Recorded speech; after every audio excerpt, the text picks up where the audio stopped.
मुगल साम्राज्य यानी मुगल अंपायर में लिखे हैं कि इसका जो शासन काल था, मुगल वंश का शासन, वो 1526 ईस्वी से शुरू होकर 1857 ईस्वी तक चला था। ठीक है, लिखे हैं पहला पॉइंट कि मुगल वंश की स्थापना कब हुई थी, तो 21 अप्रैल 1526 ईस्वी में हुए पानीपत के प्रथम युद्ध में।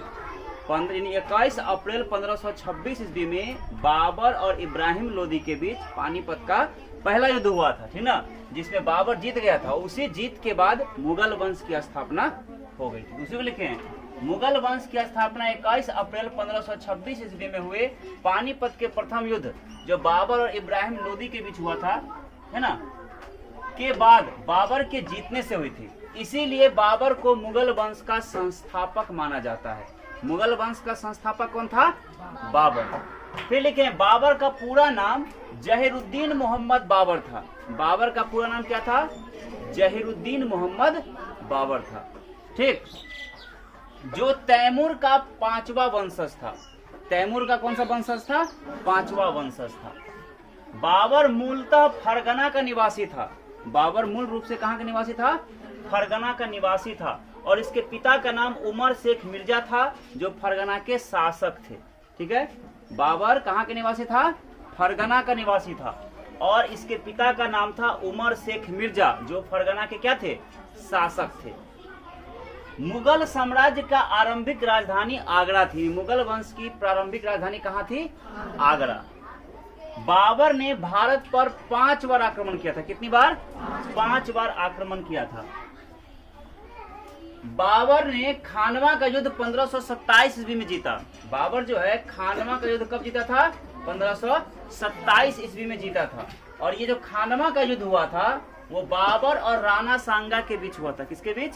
बाबर और राणा सांगा के बीच हुआ था, जिसमें राणा सांगा हार गया था और बाबर जीत गया था। ठीक है, खानवा का युद्ध जीतने के बाद, जब खानवा का युद्ध जीत गया था, उसके बाद बाबर ने खुद को गाजी की उपाधि ली। यानी बाबर क्या कहलाया?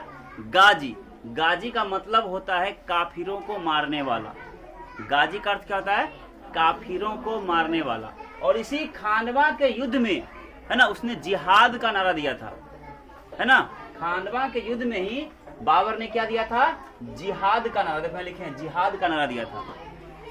फिर चंदेरी का युद्ध 1528 ईस्वी में हुआ। कब हुआ? 1528 ईस्वी में चंदेरी का युद्ध हुआ। बाबर और मेदिनी राय के बीच हुआ था, है ना। बाबर और मेदिनी राय के बीच चंदेरी का युद्ध 1528 में हुआ था। इसमें भी मेदिनी राय हार गया था और बाबर जीत गया था। ठीक है, फिर घाघरा का युद्ध हुआ 1529 ईस्वी में, बाबर और महमूद लोदी के बीच। किसके बीच? बाबर और महमूद लोदी के बीच। ठीक, इसमें भी बाबर जीत गया। यानी बाबर ने लगातार 4 युद्ध लड़ा। 1526 पानीपत का प्रथम युद्ध, 1527 खानवा का युद्ध, 1528 चंदेरी का युद्ध और 1529 घाघरा का युद्ध। और चारों युद्ध में बाबर जीत गया। बाबर को उसकी उदारता के लिए, है ना, लोग उसे कलंदर के नाम से भी जानते हैं। यानी बाबर इतना उदार था कि उसको लोग कलंदर भी कहते थे।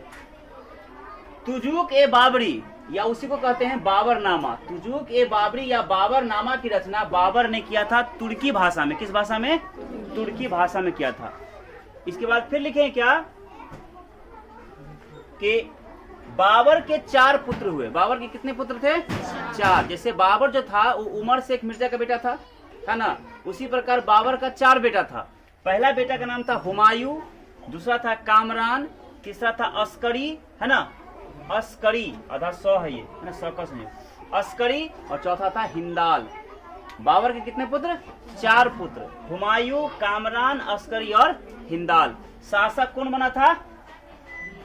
हुमायूं शासक। बाबर के बाद कौन बना शासक? हुमायूं। ठीक, इसके बाद फिर लिखे हैं बाबर की मृत्यु, यानी बाबर जो मरा वो 1530 ईस्वी में मरा। बाबर की मृत्यु कब हुई? 1530 ईस्वी में। और यह आगरा में मरा था। कहाँ मरा था? आगरा में। इसलिए पहले उसको आगरा में दफनाया गया, इसके बाद फिर उसको आगरा से ले जाकर काबुल में दफनाया गया। पहले आगरा में, इसके बाद काबुल में। ठीक है, बाबर का जो मकबरा है वो आगरा में है और काबुल में नहीं। आगरा में भी बाबर का मकबरा है और काबुल में भी। देखो आगरा में दफनाया गया था, आगरा में भी है बाबर का मकबरा, और फिर काबुल में दफनाया गया तो काबुल में भी है बाबर का मकबरा। यानी बाबर का मकबरा आगरा एवं काबुल दोनों जगह है। बाबरी मस्जिद, जो दिल्ली का बाबरी मस्जिद है, बाबरी मस्जिद का निर्माण मीर बाकी ने करवाया था, ठीक है। और मुगल वंश के प्रमुख शासक में आता है, शॉर्टकट नाम कहोगे तो यूब बादशाह। यू का मतलब उमर शेख मिर्जा, उसका बेटा बाबर मुगल वंश का संस्थापक था। बाबर का बेटा हुआ हुमायूं, हुमायूं के बाद उसका बेटा औरंगजेब अकबर, अकबर के बाद उसका बेटा जहांगीर, फिर उसका बेटा शाहजहां, और फिर उसके बाद औरंगजेब। बात समझ में आया? यही है। कल हम लोग ये सब तुमको बाबर के बारे में बता दिए, कल पढ़ेंगे हम लोग हुमायूं के बारे में। किसके बारे में? हुमायूं के बारे में।